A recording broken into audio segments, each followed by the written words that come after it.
Bien, bonjour, parlons aujourd'hui du pamplemousse. Dans la suite de nos vidéos énergie sur la diététothérapie chinoise, Yaozi en chinois. Le pamplemousse, c'est un agrume asiatique, beaucoup plus gros que le pomelo, qui provient des États-Unis et qui est depuis quelques décennies cultivé aussi en Méditerranée, en Europe et jusqu'en Palestine. Mais globalement, leurs indications, leurs caractéristiques et contre-indications sont les mêmes. Donc je vais essentiellement parler du citrus grandi, mais ça concerne aussi d'autres formes de pamplemousse. Voilà, je vais parler du pamplemousse lui-même, du fruit, de la chair du pamplemousse, qui ne doit pas être confondu avec sa peau. En médecine chinoise, je dis ça pour ceux qui feraient des recherches ou des études en médecine chinoise, lorsque vous trouvez le pamplemousse dans vos manuels de pharmacopée chinoise, il s'agit surtout, essentiellement, de Yao Pi. Pi, c'est la peau, donc l'écorce du fruit, et non pas sa chair, que l'on consomme en diététique. La peau, l'écorce, est tiède. Le fruit lui-même a une nature froide, donc il est utile de ne pas les confondre. Ne le confondez pas non plus avec les extraits de pépins de pamplemousse. Ne le confondez pas avec l'huile essentielle que j'évoquerai, qui n'est pas une véritable huile essentielle, mais plutôt une essence, même si pour des commodités, disons, commerciales, on appelle ça huile essentielle. Bon, parlons de la chair du fruit. Que j'invite chacun à expérimenter, puisqu'il ne faut pas le confondre avec le pomelo. Ce pamplemousse chinois est plus rare, plus difficile à trouver. Il peut être, selon les fournisseurs, plus ou moins acide, donc cherchez bien, plus ou moins savoureux selon les fournisseurs. Trop méconnu, mais très intéressant sur le plan gustatif, déjà. C'est un fruit doux et acide, rien d'étonnant à ça, puisque c'est un agrume de nature froide, comme tous les agrumes. Son tropisme, c'est estomac, poumon, gros intestin.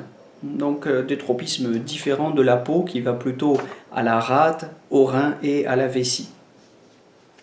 En ce qui concerne ces indications, alors c'est d'abord un grand tonique digestif. Pour tous ceux qui souffrent de stagnation alimentaire, je dirais, qui ont tendance à trop manger et qui sont un petit peu bourrés, saturés, embouteillés. Donc avec des distensions abdominales, épigastriques. Donc c'est un bon produit pour ça. Nonobstant le fait qu'il a par ailleurs des vertus apéritives. Donc il peut être aussi intéressant pour ceux qui souffrent d'inappétence. C'est un antiémétique qui permet de lutter contre les nausées et les vomissements. Toujours pour les mêmes raisons, c'est-à-dire que quand c'est embouteillé, l'énergie de l'estomac devant descendre, eh bien, il y a tendance à une inversion du qi, donc un reflux vers le haut des aliments, ce qui peut engendrer des nausées et des vomissements. Voilà, donc le pamplemousse va aider l'estomac à faire descendre l'énergie, à rétablir la bonne circulation de l'énergie dans le corps. Il harmonise donc l'estomac en dissipant les stagnations alimentaires.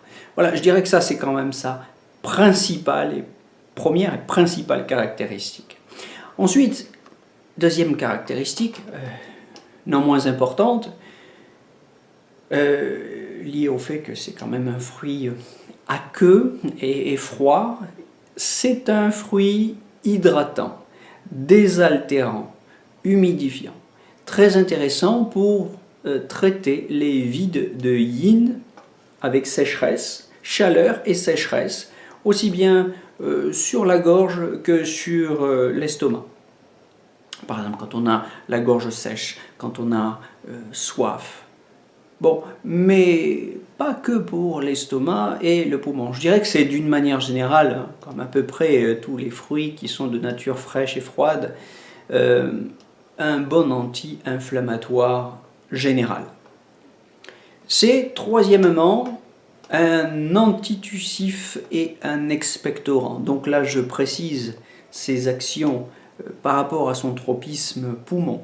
Très intéressant pour traiter la toux, même, je dirais, et surtout si elle est chronique, pour traiter les problèmes d'asthme, spécialement s'il y a du TAN. TAN, entendez, liquides organiques non physiologiques, entendez, glaire, mucosité, donc crachat, expectoration. Eh bien, pour favoriser l'élimination de ces substances, disons, de ces poubelles, le pamplemousse est intéressant. Il est intéressant par rapport à toutes les pathologies liées aux poumons, que ce soit évident ou plus subtil. Je pense aux rhinites, je pense à l'eczéma, c'est-à-dire à toutes les pathologies de type dermatologique, à toutes les dermatoses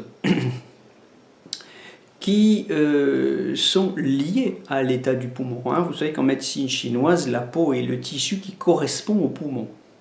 Alors, certains auteurs, je pense, comme bien souvent, à Philippe Sionneau, disent une bêtise lorsqu'ils soulignent que, en tout cas, ils soulèvent un point problématique sur lequel ils tranchent trop rapidement, quand ils disent que le pamplemousse est un fruit allergène qui risque d'aggraver les problèmes de rhinite ou d'eczéma. Alors, oui, si vous avez une rhinite de type froid, puisque le pamplemousse est un produit froid, que vous mangez une alimentation encore trop refroidissante avec beaucoup de fruits, dont des agrumes, dont ces pamplemousses, évidemment, vous allez aggraver. Mais si vous souffrez d'une rhinite de type chaleur, une rhinite de type inflammatoire, eh bien, vous pouvez avoir l'impression que vous aggravez. En fait, vous accélérez simplement le processus d'élimination, ce qui se traduit provisoirement par une aggravation des signes et des symptômes. Mais c'est une étape du processus de nettoyage et du retour vers la guérison. C'est une étape du processus d'homéostasie, c'est-à-dire du retour à la norme, et pas du tout un signe de dégradation ou d'aggravation. Ça ne signifie pas du tout que le pamplemousse est inadéquat et allergène. Donc attention, sinon aux bêtises, du moins aux affirmations tranchées que vous pouvez trouver dans les manuels de diététothérapie, de diététique chinoise en français. Je dirais la même chose pour l'eczéma. Philippe Sionneau dit que ça a une action, un effet allergisant, le pamplemousse, sur les problèmes de ce type. Bon, c'est tout simplement le signe de l'efficacité du pamplemousse qui nettoie, qui stimule, qui surstimule peut-être aussi. Donc à nous de trouver le bon dosage dans le passage à une alimentation crue ou frugivore pour un certain temps lorsqu'on veut se nettoyer pour éviter d'avoir des effets de nettoyage qui soient, je dirais, ingérables, handicapants, qui gêneraient la vie professionnelle, qui handicaperaient la vie quotidienne.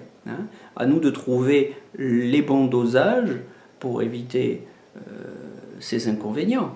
Mais ne nous privons pas de ces grands aliments nettoyants, de ces alicaments qui, loin d'aggraver nos pathologies, nous aident à les surmonter, à les guérir. Bien. Quatrièmement, je soulignerai les effets, pour ceux qui auraient encore ce ce penchant pour l'alcool, l'intérêt des agrumes pour surmonter les effets secondaires de l'alcool.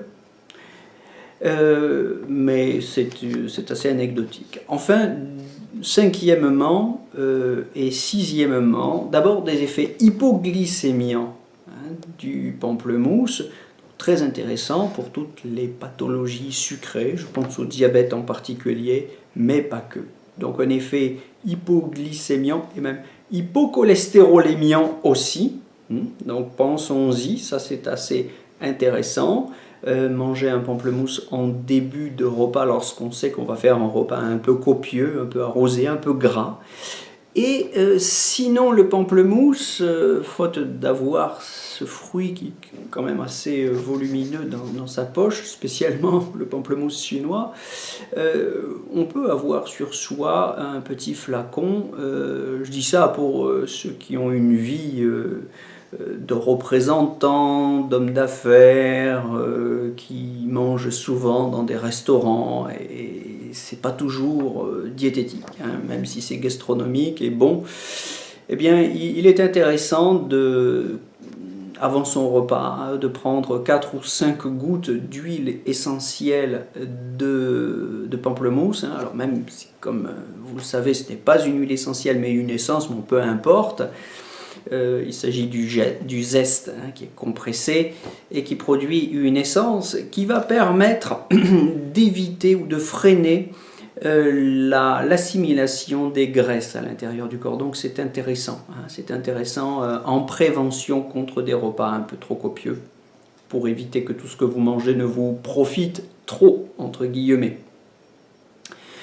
Voilà.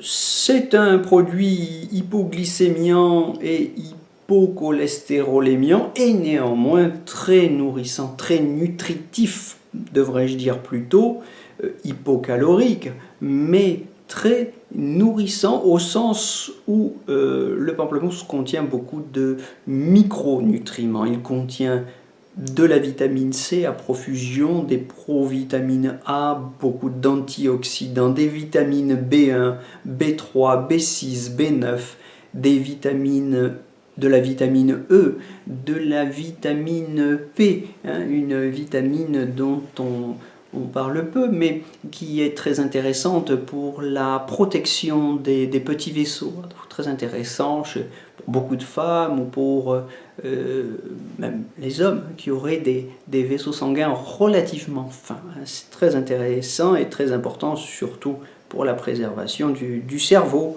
Bref, aussi beaucoup d'enzymes évidemment et d'oligo-éléments, magnésium, etc. J'en passe.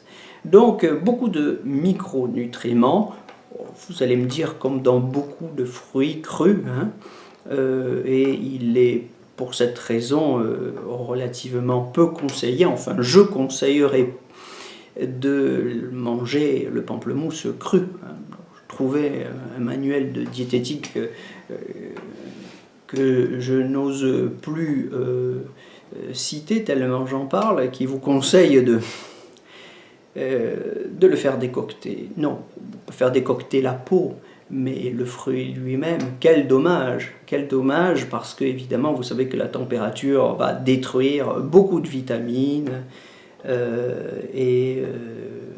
c'est une manière de tuer le fruit. Voilà, je finirai en disant, donc pour la 6e indication de ce fruit, que c'est un produit qui stimule légèrement le gros intestin, qui a un effet laxatif, spécialement quand on a tendance à manger des aliments un petit peu trop densifiants et compacts, qui vont faire des selles dures, sèches.